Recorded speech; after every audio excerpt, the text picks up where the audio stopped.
Welcome to Toffee TV. It is the match preview. Crystal Palace versus Everton in the third round of the FA Cup. We should all be dead excited for this. But it's getting played on a Thursday night at 8 o'clock, so we can be on ITV4 in the UK. Peak. You know, just after Dodgeball. Peak. And just before the horse racing from Dubai or something. I don't know. But no, it'll be the 17th showing of some film. The Magnificent Seven. The new version with Chris Pratt, which is all right. Like. But, yeah, like, thanks for that. Thanks, you know. Groundhog Day it normally is. You know, thanks for that. A busy Christmas period, and, you know, other teams will play Saturday and Sunday. And United's Monday night. Maybe Monday night, you know, and, you know, we play on a Thursday. We play on a Thursday. Thanks for that. So, if it wasn't already tough, they've just made it a little bit tougher. Thanks for that. Yeah, well, I don't know what to say other than, why Thursday? Why not the Friday night? Again, you're asking fans to go down, 8 o'clock kickoff in London. Our next away game is a Tuesday night in London against Fulham. You know, and fans who've just been to Tottenham 2 days before Christmas, or Wolves, you know, the week later, get asked again, you know, 5 days later to go and do it all again for an FA Cup third round tie. But it is what it is, and our fans will turn up in their numbers like they do everywhere. Yeah, well, it's obviously already sold out, isn't it? And people obviously are excited and will be excited. It's the FA Cup. It's an opportunity. It's the only opportunity, obviously, now to win something this season. But as I said, it's going to be tough, isn't it? Because obviously, as December went on, things just got harder and harder for us. Obviously, we had a fantastic start to the month, but obviously in the last couple of weeks we've gone off the rails a little bit, which is understandable with the pressure that has been put on the squad, the injuries that have mounted up all over, really, and it makes it very interesting, doesn't it? Because obviously we know there's not going to be Adesina Gay's not going to be involved. Ashley Young's not going to be involved. The core, the manager says he's touch and go, but is he really going to risk him when he's got another 10 days till the next Premier League game, and then has got another couple of weeks? So I can't see him going with the core either, and players are struggling. You know, we saw it in the Wolves game. Players are struggling. And I know you mention fatigue, and people go, "Oh, they're professionals, and it's their job, and all this, and it's the same for everyone else." But maybe it is the same for everyone else. But the way we play means we have a lot of time without the ball, chasing after the ball, being organised, pressing. And it will take a toll when we've been using the same 13, 14 players all season, and you're asking them again to go back to the well. They are humans. We've just had an incredibly busy period, and obviously this is a continuation of that, and it's going to be difficult. It is. I mean, the manager only uses, like you say, 13 or 14 players anyway, and then when you take out of that the core, Garner, and you take Ashley Young out of it, who's played, you know, he was playing in every game till he got injured. Then all of a sudden you're down to 12 maybe players. Obviously we've got the bonus of having Seamus Coleman back in the squad now, and we saw him come on at Wolves at the weekend. But, you know, we are having to nurse a few players through. We play, you know, I seen a thing when we'd done the Wolves final word, and people saying, well, yeah, Wolves will play 3 games in a week. But yeah, we'd also played an Carabao Cup quarter-final a few days before Wolves, and we lost players since then as well. So we are stretched and we are tired, and, you know, maybe the manager should use his subs better in other games, but he obviously doesn't trust everybody, and we've just got Andre Gomez back after not playing for Everton for 18 months, and all of a sudden he's had to play 2 or 3 games in a week and more than he's done, so he was struggling. So it has been difficult, and people can look at that and go, they're just excuses. Well, maybe they are, but at the end of the day, we haven't got a big squad, and therefore we knew December was going to be an issue. And when you lose, arguably, Everton's probably Everton's most important player in the team. Yeah. Because in Abdoulaye Doucouré, and I say that because we don't have anybody who is the same as him. No. If we add an injury to Dominic Calvert-Lewin, say, which we did at Forest, Beto played. Is he as good as Dom? No, but he's better than Dom at some aspects of it, but Dom is a more refined striker. If we lose a centre-back, it's not ideal. We didn't have Jarrod Brandtwaite at Burnley, but Michael Keane come in and done a job, or there's Ben Godfrey there to do a job. So we can piece it. You know, we had 3 right-backs 3 weeks ago, and then all of a sudden we had 1. Yeah. But we were able to piece it together. And But Abdoulaye Doucouré goes out the side. We don't have anyone who can do it. We tried. We've had... Harrison's had a go there. James Garner's had a go there. We've had Andre Gomez having a go there. But since Doucouré's been on the side, we've lost every game, if you include the Fulham penalty defeat as well. So he's a huge part of our team. Yeah. We haven't been able to replace him. So we have had that, coupled together with playing so many games, coupled together with other injuries as well, which has meant the manager's stretched. And I don't believe for 1 second Doucouré will be involved, because Villa at home is a huge game for us. They're flying. They're a really good side, but it's a home game for us, and we have to get back to winning ways in the Premier League. And I think the manager, rather than go, this is a one-off cup tie, if I play Doucouré and he picks up another injury, we might be out without him for another month. Whereas if I rest him, I know that by the time he play Villa, he should be fine. Yeah. You'd always want to play your best 11, but I do think he will make changes, because I think there will be a few people who are running on empty and could do with a little break. And that's it, isn't it? If you're making other changes around the pitch, then there's no point bringing Doucouré back. If you're already, I know you want your best players out there, but if you can't, then you've got to make use of that squad. And as you mentioned there, the manager doesn't like making changes, and he approaches every game as a singular event as well. So he's not looking at 3 or 4 games in a row. He obviously looks at them all on their own merit. And we saw that at Wolves on Saturday, where it was clear at half time that he should have changed it, and even for the physical side of things, he should have been changing it. But for him, he wanted to continue doing what he thought was, in his mind, was the best thing to do. It clearly wasn't, but that's what managers have to do, don't they? They have to be single-minded and stick to what they think is going to give them the best results. So I do think just the way this game has come and where it's come. Maybe if it was Saturday, I think maybe or Sunday, I'm going to go a little bit stronger. Yeah. But being on a Thursday night and having obviously being on a Thursday night and having maybe two less days to train, or 2 less days to a less day to rest or whatever, because you've got to travel, that's going to make his mind up. And as you said there, I can see him using more of the squad players, or using Danjuma or Dobbin or whatever it is, because I just think he'll have that mindset of, it's the Premier League. Maybe if we had 26 points, it's a different thing. But we haven't. We've got 16 points. We're a point above the relegation zone, and he's got to look at it like that. His job is to keep Everton in the Premier League, and as much as we'd all love a cup run, I don't think that's the way he's going to be thinking. No, well, he said in his press conference that the Premier League is the most important thing. And I think you're right. I think if we'd had the 26 points that we've earned, then this is you look at this slightly different, because you're not worried about relegation. No team who are on 26 points are worried about Luton. Nobody. They're not. No. Because they just look and go, Luton aren't making that back up on us and then leaving us behind. It's just not happening. And Burnley and Sheffield United, as far as I'm concerned, they're gone anyway. So I think his mindset will be totally different. Whereas right now, Everton are a point ahead of Luton and 4 behind Forest, which is, we shouldn't be 4 points behind Forest, but we are. And obviously we've got Brentford by us as well. So his focus right now is, we want to start pulling teams back into it.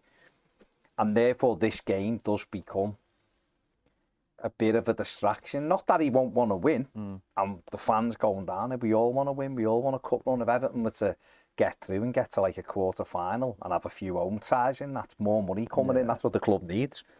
But I also think he'll look, and it wouldn't surprise me if Ben Godfrey comes in and plays. It wouldn't surprise me if Andre Gomez starts instead of someone like James Garner. Yeah. It wouldn't surprise me if Dan Juma, Dobbin and Beto all start.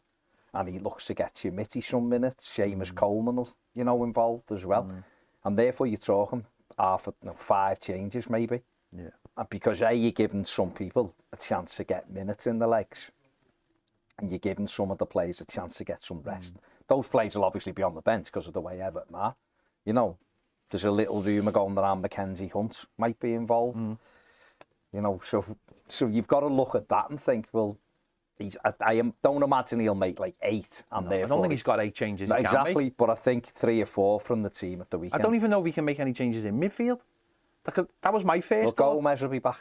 So therefore, rather than play Onana, Garner and Gomez, he might change the style. He might.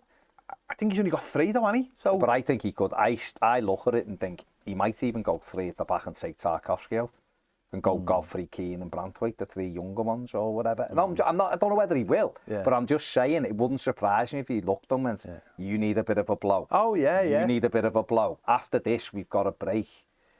I don't know. We'll have to see. But if I was Arnott Danjuma though, and Lewis Dobbin, I'd expect to play in this. Because I'd be thinking, well, you're not going to play me in the Premier League right now because Harrison and McNeil deserve. I mean, Dwight McNeil looks knackered. And when you've heard that the pressure he's been under and his personal life, what's going on with obviously his partner, then the lad needs a little bit of a blow as well. I know you can go, well, it's good that he's playing, he'll take his mind off it, but he'll be physically and mentally tired. So you give him that little blow and go, maybe if it's tight, with half an hour to go, you come in and affect it. So it's just that, I mean, but if I'm Dan Juma and I'm Dobbin, I'm like, give me a go, because you haven't given me a go yet. And he did this, don't forget, at Villa. He made Dan Juma come in, he made a couple of changes. He'll give those players the opportunity to get minutes in the tank. We're seeing right now, Everton are apparently looking to move Gomez on. Well, this is an opportunity to play him, to give someone a rest. Because if you're thinking, well, we're going to try and move him on anyway, you may as well play him and give, I don't know, James Garner a rest or Amadou Onana, whatever. I know it's difficult because you look and go, well, who can actually play in there? But he might, you know, Beto, well, is this a good chance to take Don back out and give Beto 70 minutes? Is it a chance to play 3-5-2 and play the pair of them and go ahead and then have Chimitty with half an hour left replacing one of them? It's an opportunity for him to give, some people give Seamus Coleman an hour. Is he up to then looking at Villa going, is Patterson pulling up any trees, or is he happy with Patterson? Or is he looking at Nathan Patterson thinking, not sure yet, and I think Seamus might need to be dragged up to fit. So it wouldn't surprise me if he makes 4 changes from the team that lost at Wolves just to freshen things. It's hard, isn't it? Though it's hard. Again, if Ashley Young was available, it'd be a little bit easier because he could play right midfield, but we just don't have the bodies. It's just just don't have the players, do we? That can, and obviously, like the likes of the centre backs, you can change them out if you want because you've got cover. But he could play 4 at the back and have a whole new part. He could go back with Keane and Godfrey for this one and go, well, you two need minutes, and Branthwaite and Taki, you need a rest. Jared Branthwaite's a young centre-back, so he's played every game he's been available since he got in the team. Taki's played every minute of everything. He might just want to give him a blow to refresh him. He had a really poor game at Wolves, Taki, and he's not had too many of them. I give him a break. I'm not saying he should, it just wouldn't surprise me if he took it can be mentally though, can't it? You know, if you've already picked your team in your mind, say on Monday, and you're training all week, it can be that side of things as well. You know, all the instructions, giving some of these players a break from that side. I mean, obviously they all need to know it because, you know, if they're going to be backups and stuff. But it can be that side of things, just letting people have a few days where they know they're not playing and can sort of maybe just switch off a little bit. And one other thing as well, which fans won't like, and I don't particularly like it, but if he does make 4 changes, and then it's that breaks up the thing. If Everton were to lose, the messaging is, well, we didn't have our proper full team up. We'll be back for that Villa game. I'm not saying that you don't want that. What you want is to make the 4 changes and they go on and win the game. And then you've refreshed it again. You've got a break then of, 11 days till we play Villa. that's good. But if you lose, that can also be a positive to go, Yeah. well, that wasn't that. We're not on this losing streak because we did make changes for that. Yeah. Some managers do that. But I think for Sean Dyche, it will be a case of... I think if this, like you said, if this game was Sunday or Monday, I think he'd approach it different again. Yeah. I think he'd be trying to play his best 11 that day, as in what he thinks is close to his best team. I'm not convinced just because they've looked... I think they've looked knackered since the Fulham game. In that Fulham game, they didn't look fresh because just the games were piling up. So we'll see, but we'll still try and win it. And it's a great opportunity for lads who aren't in the team to come in and go, I should be playing, you should be giving me a chance. Especially, like you say, Dan Zuma, he's done very little. This should be his opportunity. Dobbin should be going, play me. I'll show you that I'm good enough. Beto, if it's him.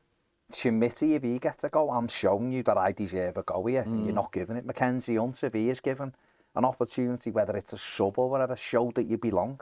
Because other teams, sometimes players do step up in other games and you look and go, where did that come from? Because he wants to prove something. That's what I want to see from our players who may be given this opportunity in the game. Yeah, I mean, being on the bench and they haven't had much chance, so the manager decides to give them all their opportunities, and it's going to be difficult when it's all at once. That's the only thing, isn't it? When you've got, but we'll wait and see. Let's have a little look at the Crystal Palace side that played last out against Brentford, obviously winning 3-1.